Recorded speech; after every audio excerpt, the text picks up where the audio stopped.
Hello friends, पिछले video में मैंने आपको टेक्स्ट के कुछ प्रीसेट्स के विषय में बताया था, टेक्स्ट एनिमेशंस के कुछ प्रीसेट्स के विषय में बताया था और टेक्स्ट लेयर पे आप कैसे एनिमेशन को क्रिएट कर सकते हैं अपने उस पे अपने एंड से या अपने आप कैसे क्रिएट कर सकते हैं वो बताया था। इस वीडियो में मैं आपको बताऊंगा कि कैसे कोई टेक्स्ट को किसी पाथ पर हम मूव करा सकते हैं।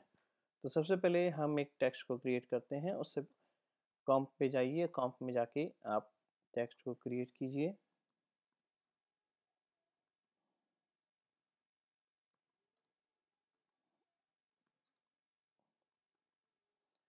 जैसे हमने ये एक टेक्स्ट को क्रिएट किया और इस टेक्स्ट को हमने एक पाथ को क्रिएट करना है। ध्यान रखिएगा कि जिस टेक्स्ट पे आपने पाथ को क्रिएट करना है आप उस लेयर को टेक्स्ट लेयर को सेलेक्ट कीजिए और पेन टूल से एक पाथ को जनरेट कर दीजिए। तो जब आप पेन टूल से उस लेयर पे क्लिक करेंगे तो वो लेयर पे एक मास्क को क्रिएट कर देगा। इसको आप एडजस्ट भी कर सकते हैं जैसे मैंने आपको बताया ही है। कंट्रोल की मदद से आप ये एरो को मूव करा सकते हैं।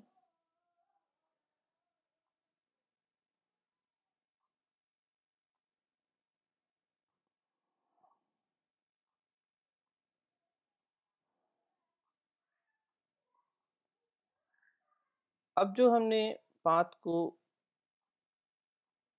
क्रिएट किया है उस पाथ को हम इस टेक्स्ट पे अप्लाई करेंगे। तो यहाँ पे आप हमने एक टेक्स्ट लेयर क्लियर जो हमने जब टाइप करते हैं तो वो टेक्स्ट लेयर क्रिएट हो जाती है।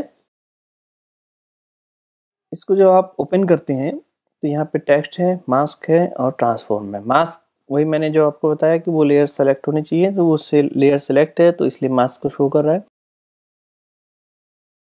टेक्स्ट लेयर को डाउन करते हैं तो यहाँ पे आपके पास 3-4 ऑप्शन आते हैं जिसमें सोर्स टेक्स्ट है, पाथ ऑप्शन है और मोर ऑप्शन है। तो जब आप पाथ ऑप्शन पे जाते हैं तो पाथ में अभी नन है क्योंकि कोई भी पाथ यहाँ पे सिलेक्ट नहीं है। तो जब आप इस पे डाउन एरो पे नन पे क्लिक करते हैं तो यहाँ पे देखिए जो हमने टेक्स्ट पे क्रिएट किया था मास्क, तो आप इसको सेलेक्ट कर सकते हैं। जैसे ही आप सेलेक्ट करते हैं इसको देखिए क्या हुआ, वो टेक्स्ट जो है जिस पाथ को हमने क्रिएट किया था उस पाथ पे वो मूव कर जाता है। जब आप पाथ सेलेक्ट करते हैं तो उसमें कुछ ऑप्शंस आते हैं आपके पास। Reverse path, perpendicular to path on है, फोर्स अलाइनमेंट ऑफ है, फर्स्ट मार्जिन भी 0 है और लास्ट मार्जिन भी 0 है। तो आइए देखते हैं कि ये आखिरकार होते कैसे, क्या काम करते हैं। देखिए रिवर्स पाथ, पहले परपेंडिकुलर टू पाथ कर देते हैं। ये देखिए यहाँ पे परपेंडिकुलर टू पाथ, अगर आप परपेंडिकुलर नहीं करते हैं तो वो अनइवन हो जाता है। तो जब आप इसको परपेंडिकुलर ऑन करते हैं तो वो पाथ के अकॉर्डिंग 90 डिग्री पे स्थित हो जाता है। ये फोर्स अलाइनमेंट देखिए, फोर्स अलाइनमेंट बेसिकली क्या है कि जितना पाथ आपने क्रिएट किया है वो टेक्स्ट जो है फोर्स अलाइनमेंट अगर ऑन कर देते हैं तो वो इनिशियल पॉइंट से लेकर एंड पॉइंट तक वो उसको फैल जाता है, डिवाइड कर देता है। ये देखिए, और अगर ये फर्स्ट मार्जिन है, जब आप इस पर क्लिक करते हैं तो देखिए क्या हो रहा है।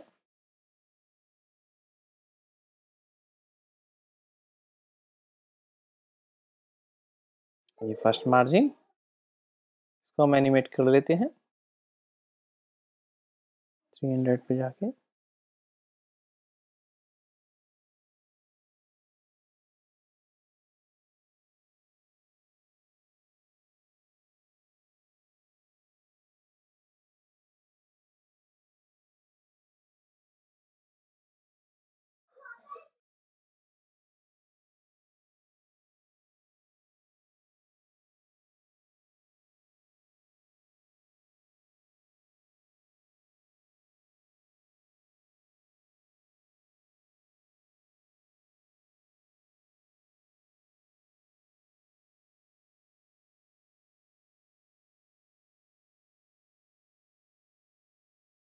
लास्ट मार्जिन से क्या मतलब है? लास्ट मार्जिन जैसे हम देखते हैं लास्ट मार्जिन का क्या होता है, देखिए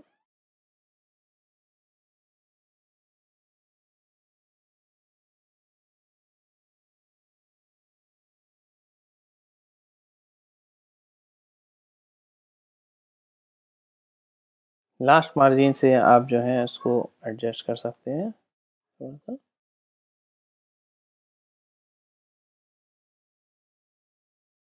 कहने का मतलब ये है कि आप जो मार्जिन सेट करते हैं वो कितनी डिस्टेंस पे आप एडजस्ट कर सकते हैं। देखिए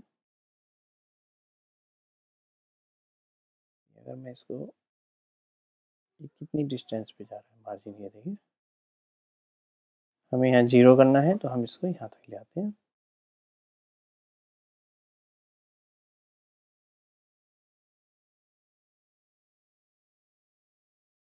तो इस तरीके से जो है आप एक टेक्स्ट को क्रिएट कर सकते हैं।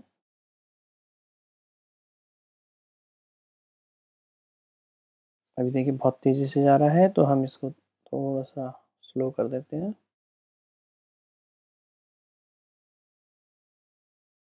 देखिए क्या है कि ये पाथ बड़ा है और हमने ड्यूरेशन थोड़ी सी छोटी ली है तो इसलिए इसको हम बढ़ा देते हैं। तो जब आप पाथ छोटा लेंगे और ड्यूरेशन भी छोटी लेंगे तो ये स्मूथली स्लोली स्लोली जाएगा। ये देखिए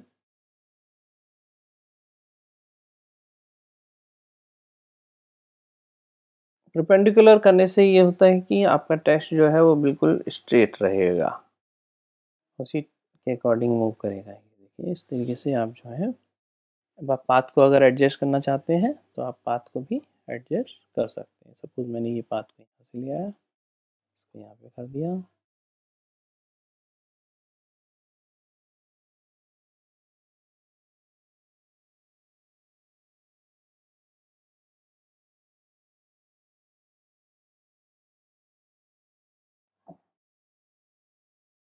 इनिशियल पॉइंट यहाँ से सेट करते हैं।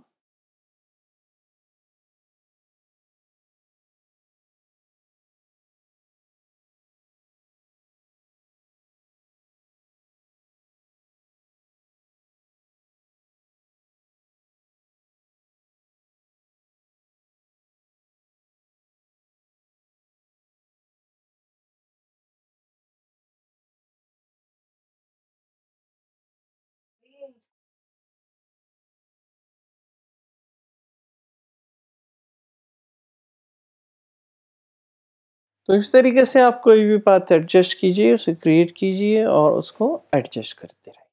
करके देखिए